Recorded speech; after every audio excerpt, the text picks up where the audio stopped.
राष्ट्रीय मुख्य महासचिव डॉक्टर आरिफ अब्दुल जब्बार भट्ट साहब का और हमारे founder member doctor Shoaib Bhatt साहब, अख्तर अली भट्ट साहब और नवनिर्वाचित कार्याध्यक्ष इरशाद मुन्ना भट्ट साहब,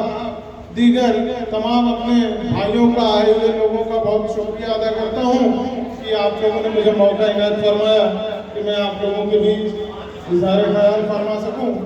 मैं अपने बारे में बिलखुसूस बता देना चाहता हूँ कि मेरा नाम आरिफ राय भट्ट है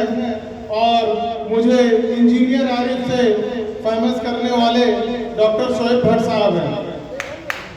इससे पहले मुझे सिर्फ आरिफ के नाम से लोग जानते थे या गुड्डू के नाम से जानते थे, लेकिन तो आरिफ होने की वजह से डॉक्टर साहब ने एक को डॉक्टर आरिफ और दूसरे को इंजीनियर आरिफ कहा। मेरे वालिदीन भी मुझे इंजीनियर आरिफ कह के कभी नहीं जानते, लेकिन ये QBA की और डॉक्टर साहब की मेहरबानी है, नजर इनायत है कि उन्होंने मुझे इंजीनियर आरिफ का खिताब दिया, जिसके लिए मैं शुक्रगुजार हूँ। दूसरी बात, मैं बचपन ही से अपनी कौम के लिए काफ़ी कुछ रिसर्च किया करता था और मैंने ये सुना था कि हमारे डॉक्टर शरीफ भट्ट साहब हैं जो कौम के लिए काफ़ी कुछ करते हैं, लेकिन मैंने कभी उनसे सरोकार उस हद तक नहीं किया जिस हद तक करना चाहिए था। काफ़ी कम उम्र थी, पढ़ाई लिखाई का दौर था, लेकिन जब मेरे पास इंटरनेट सबसे पहले आया, सन 2007 का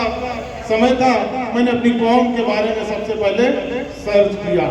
उस वक्त यहाँ जो तंजीम चल रही थी उसका नाम था रहमानी कौमी एकता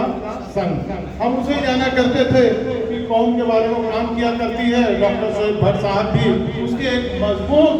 और जिस तरीके से फरमाया कि नायाब हीरे थे वो भी लगे हुए थे। कई बार इनसे भी मुलाकात हुई रहमानी के ताल्लुक से, कई बार लोगों को इन्हें बहसों मुबाहिसा करते हुए हमने पाया, लेकिन कुछ समय के बाद वक्त गुजरा, समय गुजरा, हमारी मुलाकात इरशाद और मुन्ना भट्ट साहब से हुई उदयगढ़ में,